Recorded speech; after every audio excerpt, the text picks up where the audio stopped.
I've spent a lifetime working for Harper Industries. 32 years, I'm Michael Harper, and for more than 3 decades, I lived and breathed this company. I wasn't just a cog in the machine. I was the chief operating officer, the backbone of day-to-day operations, the man who ensured the wheels turned smoothly. I knew the ins and outs better than anyone. The supply chains, the client negotiations, the employee dynamics, the crisis management. Every late night spent poring over spreadsheets, every weekend sacrificed to meet deadlines, every difficult conversation with partners or employees. It all built toward one goal: keeping the legacy my father started alive and thriving. Dad was a legend around here. Thomas Harper, the founder, a man with iron will, a clear vision, and a heart that, while tough, was loyal to a fault.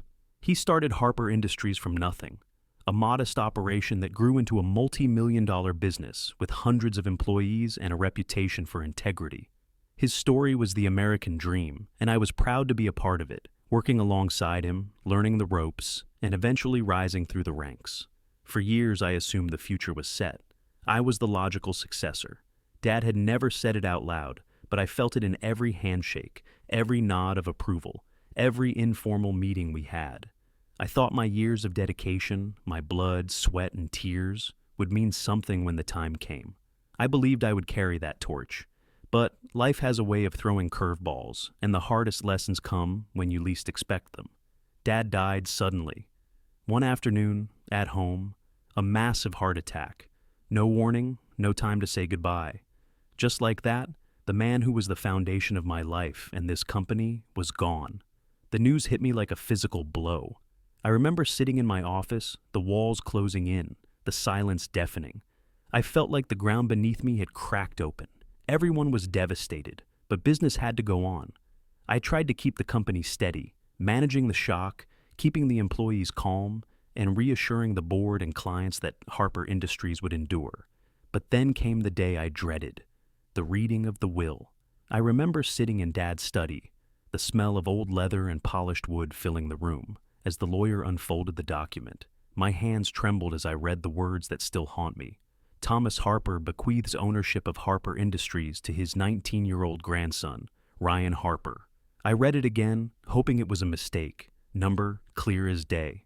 The entire company, my life's work, my identity, handed over to a kid barely out of high school, with no experience, no proven track record, no clue about running a business. I sat there, stunned, my mind racing. How could this be? Ryan was, well, he was a good kid, sure, bright, charming, and popular. But mostly he was a dreamer who spent his days absorbed in social media, video games, and hanging out with friends. The company was a complex beast, one you couldn't tame with likes and followers. I called my sister that night, voice thick with disbelief. "Are you sure? Did Dad really mean this?" She confirmed. It was all legally binding. No contingencies, no safeguards, just Ryan. I felt like I'd been punched in the gut. The board was notified immediately. There was murmuring behind closed doors, but the decision was final. That weekend I wrestled with a storm of emotions: anger, betrayal, confusion, and deep, aching sadness. Was my father truly disappointed in me? Did he see me as replaceable? Or was this some grand plan I couldn't yet understand? I looked at old photographs on the wall, pictures of Dad and me through the years, hoping to find some clue, some reassurance. But all I felt was emptiness.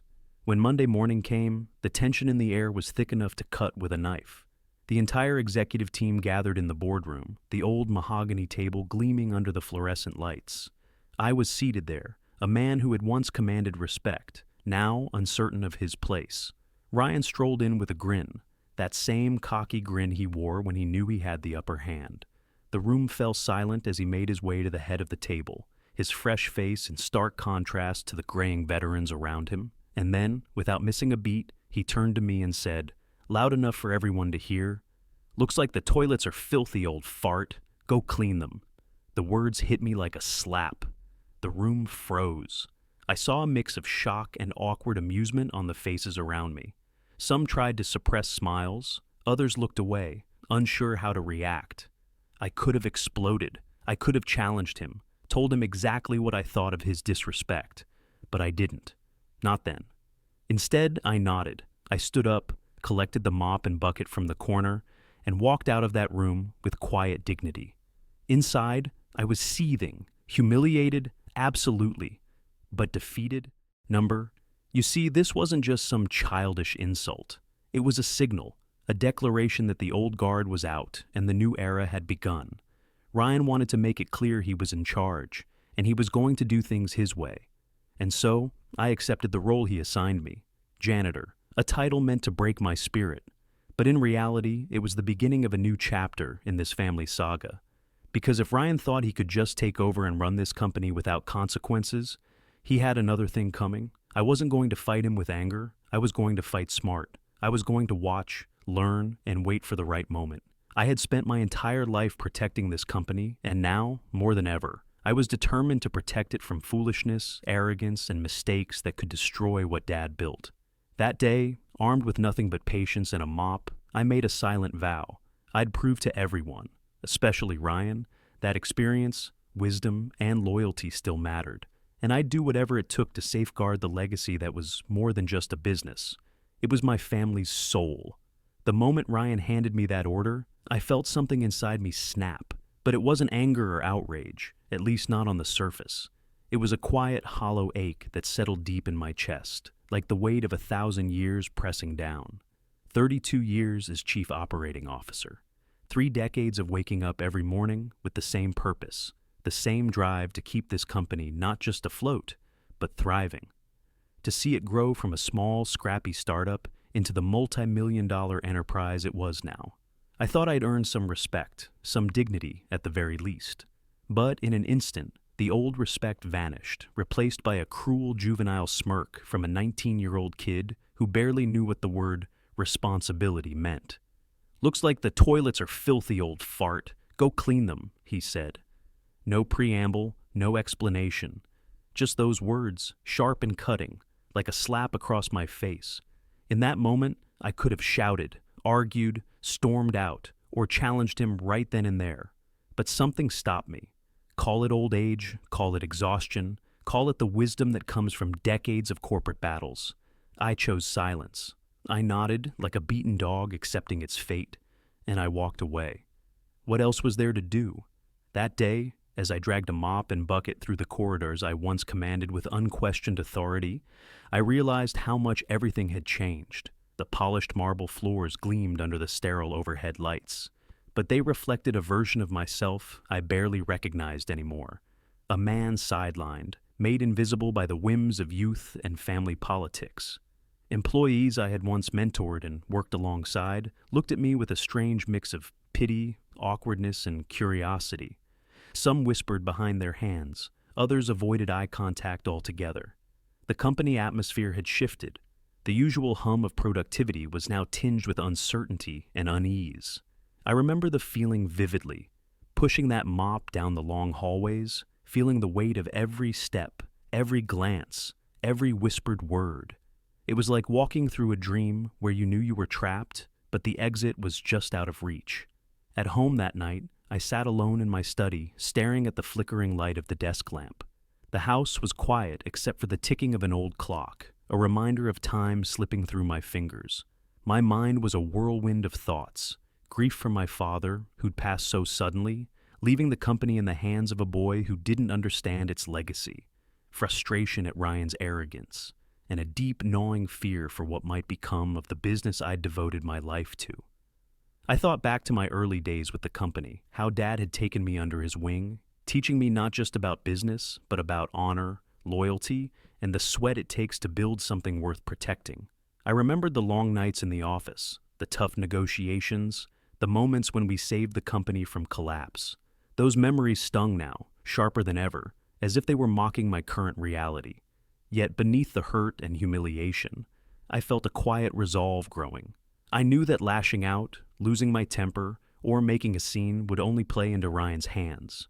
He wanted to see me broken, defeated, diminished. I wouldn't give him that satisfaction. Instead, I chose patience, observation, silent endurance. Over the following days, I found myself moving through the company like a ghost. I was present, but invisible. I cleaned, I fixed, I maintained, but I also watched. I observed Ryan's interactions with staff, his decisions, his management style. He was impulsive, reckless, and far too eager to prove himself, often dismissing the advice of experienced executives. It was clear he had no idea what he was doing, but the board had sided with him, for better or worse. I took note of every meeting he held, every deal he signed, every slip-up and misstep. I began to keep a private journal, scribbling down my observations and concerns. The company was at a crossroads, and Ryan's leadership was steering it dangerously close to disaster. At night, I pored over financial reports and company records, searching for clues, signs of trouble, anything that might explain how this sudden shift in leadership could affect the company's future. I was no longer COO, but I was still a guardian of the family legacy, and I wasn't about to let that legacy crumble without a fight. Emotionally, it was a storm. I grieved not only for my father and the business, but for my own identity. The role I'd defined myself by was gone, and I had to find a new way to be valuable, to contribute, to protect. The humiliation of the janitor's uniform was a daily reminder of how fragile status and respect can be. But it also gave me a new perspective, one I hadn't expected. From the ground level, cleaning toilets and emptying trash bins, I saw the company in a different light. I noticed cracks in the foundation, signs of neglect, and pockets of inefficiency that had been overlooked for years. I saw how some employees flourished under Ryan's youth and charisma, while others struggled with the rapid changes and uncertainty. I began to formulate a plan, not just to survive this transition, but to eventually reclaim my position and restore order. I would play the long game. I would learn everything I could about Ryan's true nature and intentions. And when the time was right, I would act. So I worked in silence, cleaned in silence, and waited in silence. Because sometimes the loudest voice in the room is the one that doesn't say a word. That night, as the city lights dimmed and the hum of daytime activity faded into silence, I found myself standing alone in the vast, cold lobby of the company headquarters. It was a building I'd walked through thousands of times before, yet tonight it felt foreign, like an uncharted territory where I was no longer welcome. My heart was heavy, but my mind was restless, racing through every memory, every decision, every moment that had led me here. For more than 3 decades, I'd devoted my life to this company. I'd poured my sweat and soul into building the business alongside my father and later carrying on his legacy as COO. I knew every department, every employee, every challenge, the good days and the bad. I had been the engine that kept the machine running smoothly. And now, with my father gone and Ryan suddenly installed as the new boss, I was reduced to a shadow of myself, a janitor no less, ordered to scrub toilets while the boy who had barely stepped into adulthood sat comfortably in the corner office. It was a bitter pill to swallow. After finishing my mandatory cleaning duties that evening, I sat alone in my small, dimly lit apartment, staring blankly at the faded photos on the walls, pictures of my father and me during better days, the old family gatherings where we celebrated milestones with laughter and hope. I tried to make sense of what had happened. Was this truly how it was going to end? Was Ryan really going to let everything we built go to ruin? The more I thought about it, the more I realized I couldn't just sit back and watch the company unravel. My pride was wounded, sure, but that wasn't the main issue. It was the fear, deep down, that Ryan was too reckless, too inexperienced to lead. I wasn't about to let the future of the company be gambled away just because of family ties and misplaced trust. And so, a plan began to form. I knew I needed to see what was happening behind the scenes. Ryan might smile and joke about dirty toilets, but what was he doing when no one was watching? Who was he meeting? What deals was he making? I had to find out, not just for my own peace of mind, but to protect the company from possible disaster. I spent hours researching equipment online, reaching out to old contacts who still owed me favors. I managed to get a set of tiny, high-quality hidden cameras, discreet enough to avoid detection, but powerful enough to capture clear audio and video. These cameras were designed for covert operations, for gathering hard evidence without alerting the subject. Returning to the office after dark was a risk. The security protocols had changed since my day, and I wasn't exactly the company's favorite person right now. But I had keys, codes, and enough knowledge of the building's layout to move silently through the empty halls.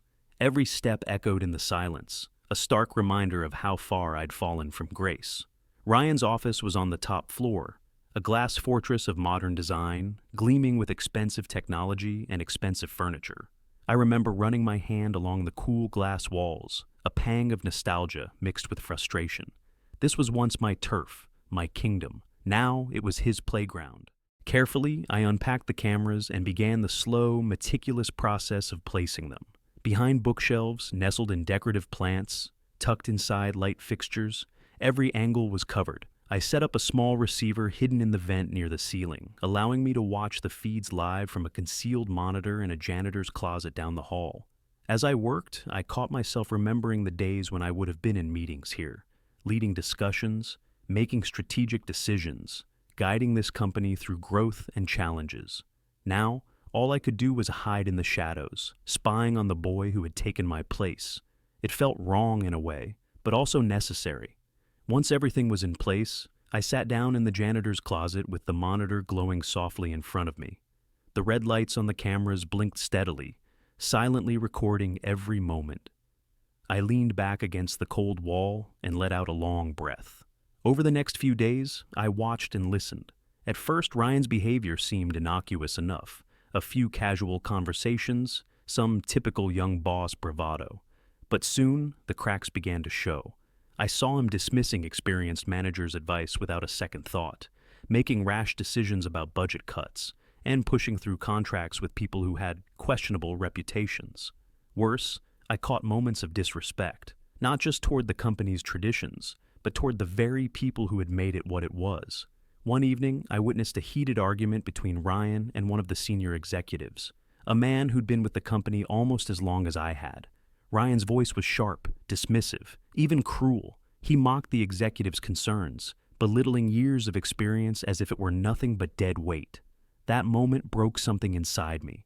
The boy had no idea what leadership truly meant.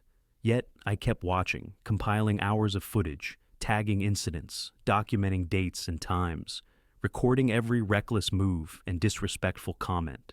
I organized everything into a file, a growing dossier of evidence that I hoped would one day serve as proof to the board and the shareholders, proof that Ryan's leadership was endangering the company's future. This secret mission consumed me. By day, I was the janitor, quietly cleaning floors and emptying trash bins. By night, I became the company's silent watchdog, the one who refused to let go without a fight. I knew I was walking a dangerous line. If Ryan discovered my surveillance, it could mean immediate termination, or worse, legal trouble. But I was past the point of fear. What mattered was protecting what my father and I had built, and making sure that this reckless new leader didn't destroy it all before it even had a chance to grow. So I stayed patient, steady, and vigilant. I was ready to act when the time was right. The hidden plan had taken shape, and I was determined to see it through, no matter the cost. The morning of the big board meeting arrived with a storm of nerves swirling inside me, though I did my best to mask it. For weeks I'd been gathering footage, collecting evidence, and organizing it all into a clear, undeniable narrative. Now, the moment of truth was finally here. I walked into the towering glass conference room where the board convened, the same room where I had once led countless meetings and made decisions that shaped the company's future. The contrast was stark. Ryan sat proudly at the head of the table, dressed in his expensive suit, wearing that same cocky smirk he had flashed to me on day one. He looked like the king of the castle, unaware that the ground beneath him was about to shift. The other board members were already seated, a mix of seasoned business veterans and some younger members who'd only recently joined. Most wore polite smiles, but I could sense an undercurrent of tension. They'd heard rumors about the family feud and the sudden change in leadership, but nobody really knew the full story. I carried a laptop with me, its screen carefully loaded with the hidden camera footage. My plan was simple, but bold. Let the evidence speak for itself. As the meeting began, Ryan launched into a self-assured presentation, bragging about his vision for the company's future, outlining plans that sounded more like a teenager's daydream than a seasoned executive's strategy. The room was polite but restless. I could see the subtle exchanges, raised eyebrows, quiet whispers, signaling that not everyone was convinced. Then it was my turn. I stood slowly and asked for a moment to address the board. Some looked surprised. Others, especially Ryan, scowled, clearly annoyed by the interruption. But the chairman, an older man who had known my father, nodded and gave me the floor.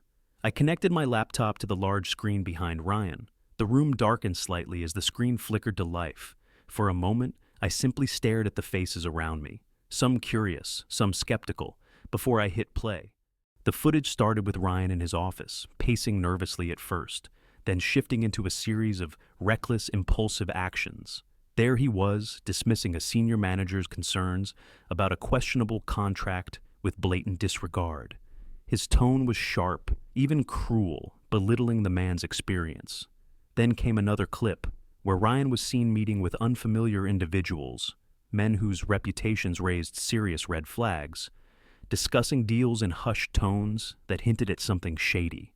The room fell silent. I could hear a pin drop. Next, the footage showed Ryan mocking the company's long-standing procedures, openly disrespecting longtime employees, and ignoring critical safety protocols. His immature attitude and blatant disregard for the company's culture were on full display.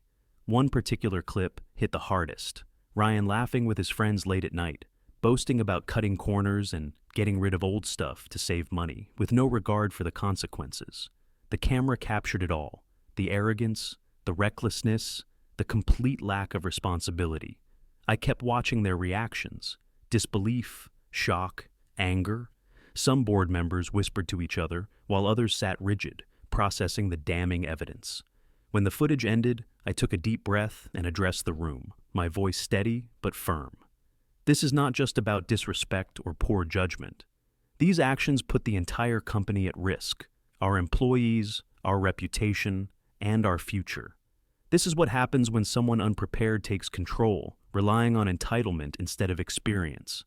Ryan stood up abruptly, trying to regain control. "This is a setup. I don't know where these tapes came from, but they're manipulated," he shouted. But the chairman raised a hand to silence him. "We will investigate these claims thoroughly," he said gravely. "Forensic auditors and legal counsel will review everything. But based on what we've seen, this is serious." Over the next few hours, the meeting turned into a storm of debate, accusations, and tense discussions.